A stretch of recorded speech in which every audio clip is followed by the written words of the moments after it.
Hello everyone, how are you doing? This is Chief Brandon Grant, and welcome to my very first video. Now, I am a gamer, let me just say that out right now. I am a gamer, but I am probably not a gamer that you might classify as a gamer. I understand that this season, fall of 2011, has been a very big season for the video game industry. We've had games coming out like Rage, Modern Warfare 3, Battlefield 3, Assassin's Creed Revelations, Skyrim. I mean, holy crap. There is a lot of new games out there that people are just talking about all the time. Now, as for me, I do not play those games. I am sorry to say. Yeah, you're probably thinking, yeah, this guy lives under a rock. What's he thinking? He probably hates those games. No. I have nothing against those games. But I don't play them for two reasons. A, I do not own an Xbox 360, and B, I do not own a PS3. I do, however, own a Wii. It is also really sad to think that I own a total of 10 home consoles, and I do not own a 360 or PS3. I know, really sad, huh? But there is one game from Nintendo that has become very near and dear to me. I am, of course, talking about The Legend of Zelda Skyward Sword. This son of a gun of a game is one of the best I've ever played in my entire life. And I'm just making this video just to give you my first impressions on it, and to see whether or not it's, well, really worth everything that people are saying about it. Now, I'm not going to give away too much because I'm not done playing it yet, and, so I'm just going to give you a little impression of what have I experienced so far? This game just came out this last Sunday here in America, and I attended pretty much, I guess you could say, the midnight launch.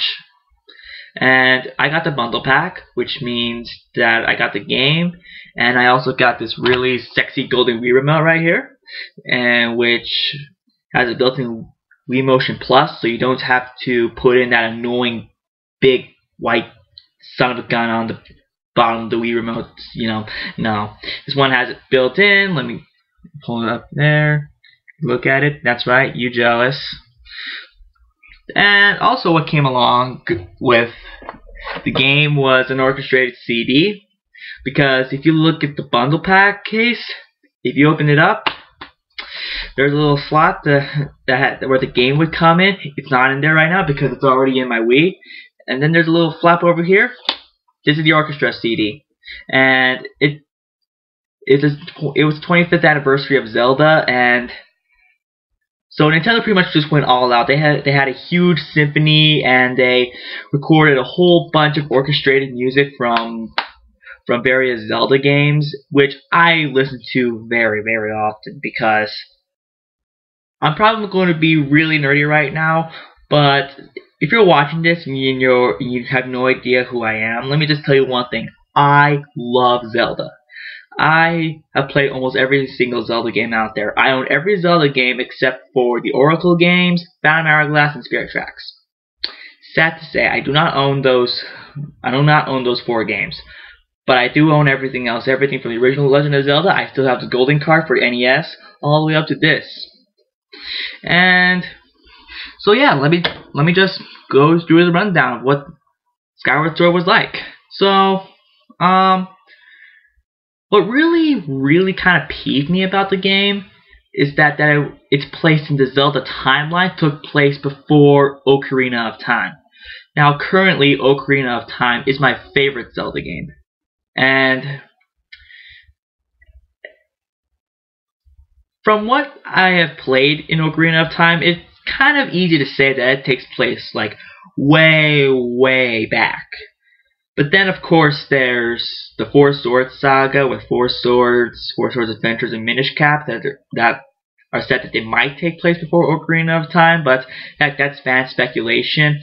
I personally, I have made what I believe the Zelda games come in. I don't know though, because Nintendo hasn't officially announced when the Zelda games take place, but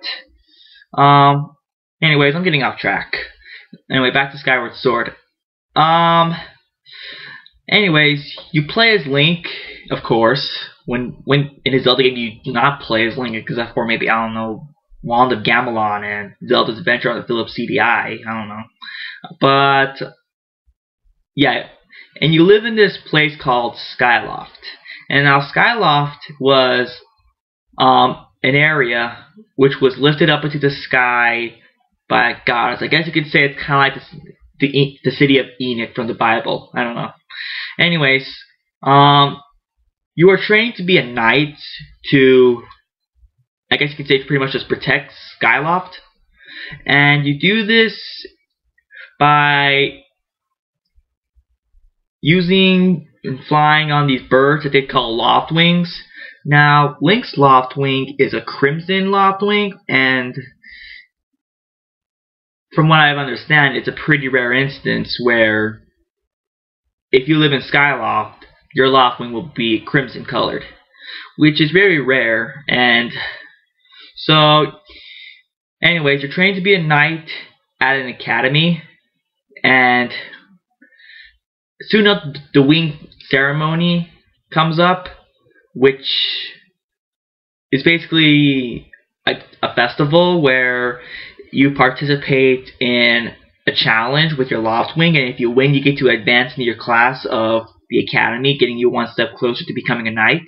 And if you win, then also you get to have a little one-on-one meeting with Zelda herself, and she'll give you a sailcloth, which means that if you are falling from a great distance, then you can pull out the sailcloth and you won't get any damage whatsoever. So, yeah, you get that, and eventually Zelda gets caught in a twister, and she falls to the ground below, and Link has to go out after her.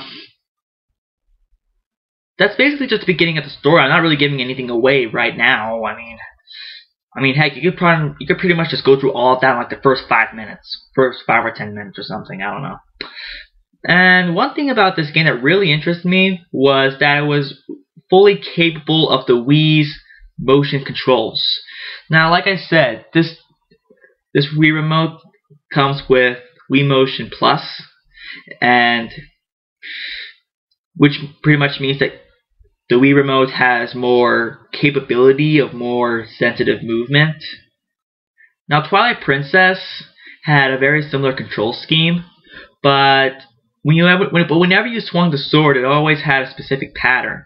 But in Skyward Sword, your motions on the Wii remote pretty much control what the sword in the game. So I guess you can say that the Wii remote really is the sword. You just pull it out at any time and just do side strokes, vertical slashes. You can even do a spin by doing the Wii remote and the nunchuck together. That's pretty cool. And actually, let's talk about the Wii motion controls for a sec. I guess you could say that I am a very hardcore Nintendo fanboy. I own pretty much every Nintendo console out there except for the Virtual Boy. So I guess you could say I have very high respect for the Wii, and I do.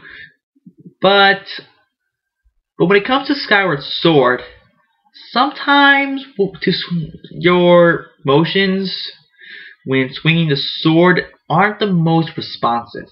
That's probably my biggest problem. Sometimes the controls are not so responsive. Because sometimes I try to do a straight horizontal slash and then Link just, I don't know, does a diagonal slash and whatever. I mean, you need to be very specific what you do. And, I mean, heck, that was kind of like the same kind of deal with Wii Sports Resort. I mean, that game came with Wii Motion Plus, and sure, for a while I had to get used to the controls too. I mean, I've been playing this game for just 4 days now, and I mean, I have gotten accustomed to the controls, but starting out, it was very awkward to me. I don't know how it might be to anyone else. Either you love it or you hate it. I don't care. I mean, everybody has their own opinion. I have mine. You have yours. Now, about the gameplay itself, it's pretty standard for a Zelda game. I mean, okay, a a lot of the game usually takes place on the ground, and you can return to the sky anytime using bird statues that you can also use to save the game. So you can't really save the game just by going to the menu. You need to go up to these statues to save your game. So that's that. And then also, pretty much the world on Skyloft is pretty much, I guess you could say, Castle Town, because that's where you go to buy a majority of your items and whatever, and like every now and then you'll run into a cube where if you perform a special slash called the Skyward Strike, which pretty much means that you hold the sword like above your head towards the sky, and then it'll light up, and then you can slash it, and it'll do like a whirling slash towards pretty much anything you aim at. So that's kind of cool. So when you destroy one of those cubes like that, then it activates a treasure chest in Skyloft where you can go and you could probably find some pretty useful items. Some of them have like pieces of hearts or something. And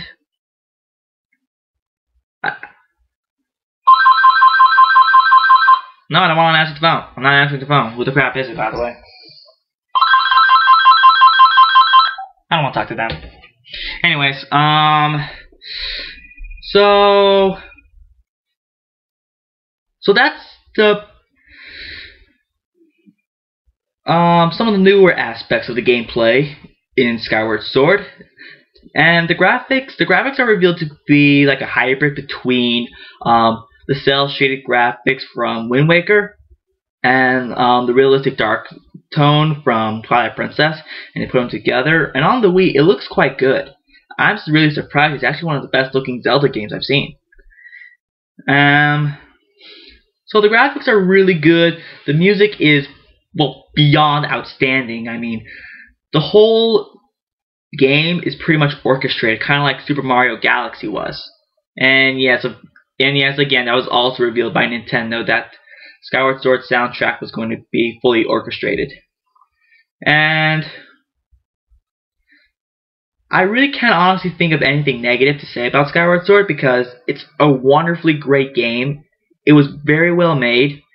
Again, probably my biggest problem is sometimes controlling the sword is a little awkward and it doesn't really work properly. But I am very tempted to give away a little more of the story, but you know what? I'm not going to. I'm not going to spoil the game for you guys, even if it's, well, you know, this early coming out. I mean, heck, I think this game just came out today in Japan, November 23rd, I think. Correct me if I'm wrong, but November 23rd. I think today, Skyward Sword just came to Japan. So yeah, we actually got a Zelda game before Japan did, but the Europeans got Skyward Sword before us. They got it last Friday, and we got it Sunday. But anyways, if you own a Wii, you need to get Skyward Sword. And if you do not have a Wii, get a Wii, then get Skyward Sword. You will thank me later. Now, of course, you're probably not going to because you're too busy playing Skyrim and Modern Warfare 3 and whatever it is, the biggest game out there is now. But again, if you grew up like I did, I have a very soft spot for Nintendo. I am rooting for Nintendo. I am fully supporting the Wii. I am very looking forward to the Wii U coming out next year. And so, yeah. Thank you for watching. This is my first video, and, well, thanks for watching.